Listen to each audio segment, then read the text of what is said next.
திமுக ஆட்சியில் தமிழகத்திலே இன்றைக்கு கூட்டு பாலியல் வன்கொடுமை என்பது தினந்தோறும் அரங்கேறி வருகிறது. பெண்களுக்கு பாதுகாப்பு இல்லாத ஒரு சூழ்நிலை அரங்கேறி இருக்கிறது. குறிப்பாக கூட்டு பாலியல் வன்கொடுமையினுடைய ரணங்கள், துயரங்கள் அடங்குவதற்குள்ளாகவே அவர்கள் கொலை செய்யப்படக்கூடிய சம்பவங்களும் தொடர்ந்து அரங்கேறி கொண்டிருக்கிறது. இதனை கட்டுப்படுத்த திமுக அரசு தவறி இருக்கிறது என்றுதான் சொல்ல வேண்டும். காவல்துறை தவறி இருக்கிறது என்றுதான் சொல்ல வேண்டும். அதனால் தினந்தோறும் கூட்டு பாலியல் வன்கொடுமை சம்பவங்கள் என்பது சொல்ல முடியாத அளவிற்கு தமிழகத்திலே தொடர்கதையாகி கொண்டிருக்கிறது. மாநகரமாக இருக்கக்கூடிய தமிழகத்தினுடைய பிரதான மாநகரமாக இருக்கக்கூடிய சென்னை மாநகரத்தில் தொடர்ந்து 2வது நாளாக இன்றைக்கு ஒரு பெண் பாலியல் கூட்டு வன்கொடுமைக்கு ஆளாக்கப்பட்டிருக்கிறார். அதுவும் ஒரு கல்லூரி வளாகத்திலேயே இந்த சம்பவம் அரங்கேறி இருக்கிறது என்றால் இன்றைக்கு கல்வித்துறையினுடைய நிலை எந்த நிலைக்கு சென்றிருக்கிறது, குறிப்பாக பெண்களுடைய பாதுகாப்பு எப்படி கேள்விக்குறியாக்கப்பட்டிருக்கிறது என்பதைத்தான் இந்த சம்பவம் நமக்கு எடுத்து காட்டுகிறது. நந்தனம் அரசு கலைக்கல்லூரியிலே 22 வயது பெண் பாலியல் வன்கொடுமை செய்யப்பட்டிருக்கக்கூடிய சம்பவம் என்பது மிகவும் பெரும் பரபரப்பை ஏற்படுத்தி இருக்கிறது. கல்லூரி வளாகத்திலே இருக்கக்கூடிய உணவு விடுதியிலே பணிக்கு சேர்ந்த 22 வயது பெண் அந்த உணவு விடுதியில் இருக்கக்கூடிய பணியாற்றக்கூடிய உணவு தயாரிக்கக்கூடிய மாஸ்டராக இருக்கக்கூடியவர் கல்லூரி வளாகத்திலேயே வைத்து கூட்டு பாலியல் வன்கொடுமை என்பது நிகழ்ந்திருக்கிறது. குறிப்பாக புதுக்கோட்டையைச் சேர்ந்த குணசேகரன் வயது 56 என்பவன் தற்போது போலீசாரிடம் விசாரணையிலே இருக்கிறான். அந்த பெண் சற்று மன வளர்ச்சி குன்றியவர் போல இருப்பதாகவும் கூறப்படுகிறது. இதனை தனக்கு சாதகமாக பயன்படுத்திக் கொண்ட உணவு தயாரிக்கக்கூடிய மாஸ்டர் குணசேகரன் உள்ளிட்ட 5 பேர் அந்த 22 வயது பெண்ணை கும்பலாக சேர்ந்து மிருகங்கள் போல வேட்டையாடி அந்த பெண்ணை சிதைத்திருக்கிறார்கள்.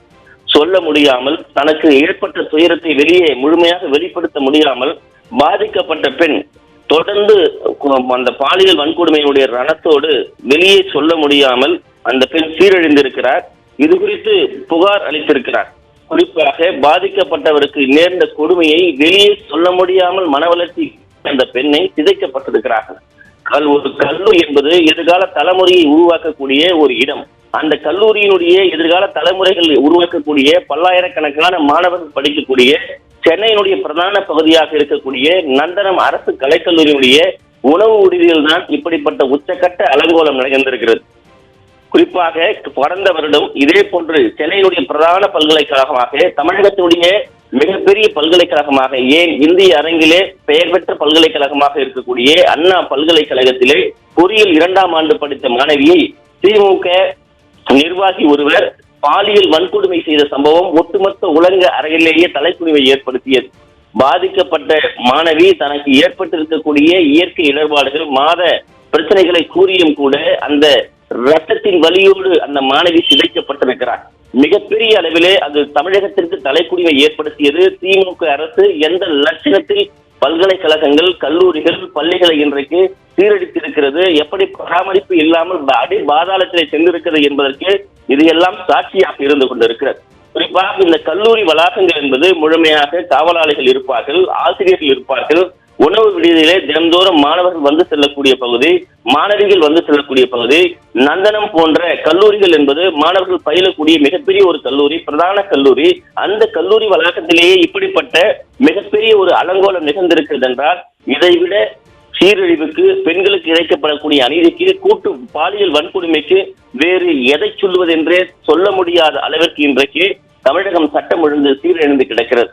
நேற்றைய தினம் சென்னையினுடைய பிரதான பகுதியாக இருக்கக்கூடிய தரமணையிலே மத்திய பாலிடெக்னிக்ல அந்த காவலாளியாக பணியாற்றக்கூடிய அசாம் பீகார் மாநிலத்தை சேர்ந்த ஒருவரை, அதாவது அவர் மனைவியுடைய கண் முன்னே கொலை செய்யப்பட்டிருக்கிறார். கொலை செய்யப்பட்ட அவர் மூட்டையிலே கட்டப்பட்டு இந்திரா நகர் முதல் நிலச்சாலையிலே வீசப்பட்டிருக்கிறார். அங்கிருந்த பொதுமக்கள் அந்த நபருடைய உடல் ரத்தம் சொட்ட சொட்ட கிடப்பதாக அவர்கள் தகவல் தெரிவித்து அக்கம் பக்கத்தினர் கூறிய தகவலுடைய அடிப்படையிலே அடையாறு போலீசார் அந்த உடலை கைப்பற்றி தொடர்ந்து அவர்கள் அந்த பகுதிக்கு சென்று உடலை பிரேத பரிசோதனைக்காக ராயப்பேட்டை அரசு மருத்துவமனைக்கு அனுப்பி வைத்து தீவிரமான ஒரு விசாரணையை முன்னெடுக்கிற போது அந்த விசாரணையுடைய பின்புலத்தில் தான் அந்த அசாம் மாநிலத்திலிருந்து, பீகார் மாநிலத்திலிருந்து வந்திருக்கக்கூடிய அந்த காவலாளியுடைய மனைவி ஒரு 5 பேர் கொண்ட நபர்களால், அதே மாநிலத்தை சேர்ந்த வேலைக்கு வந்திருக்கக்கூடிய 5 பேர் அந்த பெண்ணை கூட்டு பாலியல் வன்கொடுமைக்கு ஆளாக்கப்பட்டிருக்கிறார்கள்.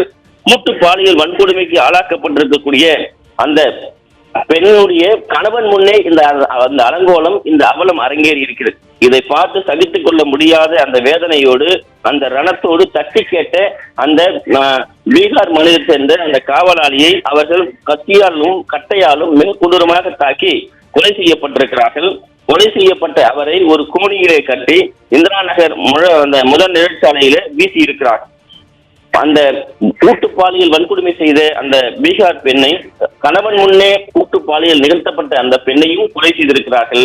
ஏனென்றால் கணவனுடைய கொலையை இவர் வெளியே சொல்லிவிடக் கூடாது என்பதற்காக கூட்டு பாலியல் வன்கொடுமை ரணம் ஆறுவதற்கு முன்னாக மிக கொடூரமான முறையில் அந்த பெண்ணை கொலை செய்திருக்கிறார்கள் இந்த காம கயவர்கள் என்பதைத்தான் வேதனையுடைய உச்சமாக இருக்கிறது. அதே போன்று இது மட்டும் போதாது என்று அந்த 3 வயது இளம் பச்சிளம் குழந்தையும் ஓங்கி அடித்து கொலை செய்யப்பட்டு, அதே போன்று மத்திய கைலாஸ் கூவம் பகுதியிலே வீசிவிட்டு இந்த பெண்ணினுடைய உடலை முழுமையாக அந்த பெண்ணினுடைய உடலை அதே போன்று கோணிப்பையில் சாக்குப்பையில் சுற்றி பெருங்குடி குப்பை குடங்கிலே வீசப்பட்டிருக்கிறது. அந்த உடலை மிகப்பெரிய அளவில் இன்றைக்கு தோண்டி எடுத்து நேற்றெல்லாம் காவல்துறையினர் தேடி எடுக்கிறார்கள். சென்னையிலே பிரதான பகுதியாக இருக்கக்கூடிய ஒரு இந்த சரமணியிலே கணவனுடைய கண்முன்னே மனைவி சிதைக்கப்படுகிறார். கூட்டு பாலியல் வன்கொடுமை நிகழ்த்தப்படுகிறது. இதை தட்டி கேட்ட கணவன் கொலை செய்யப்படுகிறான். அந்த கூட்டு பாலியல் வன்கொடுமை நிகழ்த்தப்பட்ட பெண்ணும் கொலை செய்யப்படுகிறார். அவர்களுக்கு இருந்த அந்த 3 வயது குழந்தையும் கொலை செய்யப்படுகிறது. குடும்பமே ஒரே இடத்தில் அன்றைக்கு கொலை செய்யப்பட்டிருக்கிறது. இந்த ரணம், இந்த பாதிப்பு அடங்குவதற்குள்ளாக இன்றைக்கு நந்தனம் அந்த அரசு கல்லூரியில அந்த விடுதியில, உணவு விடுதியில அந்த மாஸ்டராக பணியாற்றக்கூடியவர் ஒரு மனவளம் குன்றிய ஒரு 22 பெண்ணை சிதைத்திருக்கிறார். 5 பேர் கொண்ட கும்பல் கூட்டு பாலியல் வன்கொடுமை செய்திருக்கிறார்கள். இந்த சம்பவத்தினுடைய துயரம் உச்சம் என்பது வேதனையுடைய உச்சமாக இருக்கிறது. இது போன்ற கல்லூரிகள் உண்மையிலேயே பராமரிக்கப்படுகிறதா, கண்காணிக்கப்படுகிறதா? கல்லூரிகளில் என்ன நடக்கிறது? கல்லூரிக்கு செல்லக்கூடிய, குறிப்பாக இந்த நந்தனம் அரசு கல்லூரி ஒரு ஆடவர் கல்லூரி, ஏராளமான ஆண் பிள்ளைகள், அதாவது 1ஆம் ஆண்டு, 2ஆம் ஆண்டு, 3ஆம் ஆண்டு படிக்கிறார்கள். பல்வேறு வகுப்பறைகள் இருக்கிறது. அங்கு பல்வேறு பேராசிரியர்கள் பணியாற்றி கொண்டிருக்கிறார்கள். நிர்வாக பிரிவிலே பல பேர் இருக்கிறார்கள். இவருடைய பாதுகாப்பு எல்லாம் எப்படி இருக்கிறது என்பதை இந்த அரசு ஆய்வு செய்கிறதா? ஏன் அந்த நந்தனம் பகுதியில காவல் நிலையம் சைதாப்பேட்டை அருகே இருக்கிறது. அதோடு இல்லாமல் அங்கு ஒரு அவுட்டர் போஸ்ட் புறக்காவல் நிலையங்கள் அருகே இருக்கிறது. இவர்கள் எல்லாம் ரோந்து பணிகள் மேற்கொள்கிறார்களா? அப்படி முறையாக ரோந்து பணிகள் மேற்கொண்டிருந்தால் இப்படிப்பட்ட கூட்டு பாலியல் வன்கொடுமை சம்பவங்கள் எல்லாம் இதுபோன்று அரங்கேறுமா?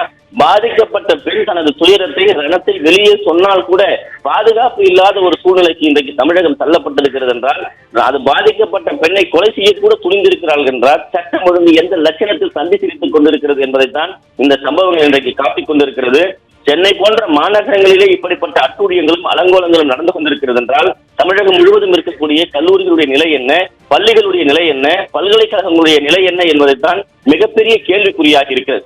இன்றைக்கு பெண்களை வெளியே அனுப்புவதற்கு கூட பெற்றோர்கள் மிகப்பெரிய அச்சத்தோடு தான் தங்களுடைய பிள்ளைகளை வீட்டை விட்டு வெளியே அனுப்புகிற சூழ்நிலைக்கு தள்ளப்பட்டிருக்கிறார்கள் என்பதுதான் வேதனையுடைய உச்சம், துயரத்தினுடைய உச்சம், உச்சபட்ச கண்ணீராக இருப்பதாக வெந்து தணிகிறார்கள் தமிழக மக்கள்.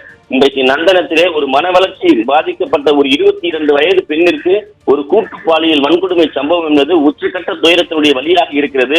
இதில் சம்பந்தப்பட்ட நபர்கள் யாராக இருந்தாலும் அவர்கள் இரும்பு கரம் கொண்டு காவல்துறை அடக்கப்பட வேண்டும். இந்த சம்பவத்தோடு இதுபோன்று சென்னையில் கூட்டு பாலியல் வன்கொடுமை நடைபெறாமல் இருப்பதற்கு இந்த அரசும் காவல்துறையும் இனிமேலாவது விழித்துக் கொண்டு செயல்பட வேண்டும் என்பதுதான் பாதிக்கப்பட்டிருக்கக்கூடிய, மனநிலை பாதிக்கப்பட்டிருக்கக்கூடிய 5 கயவர்களால் இன்றைக்கு கூட்டு பாலியல் வன்கொடுமைக்கு ஆளாக்கப்பட்டிருக்கக்கூடிய அந்த பெண்ணுடைய கண்ணீர் குரலாக இருக்கிறது.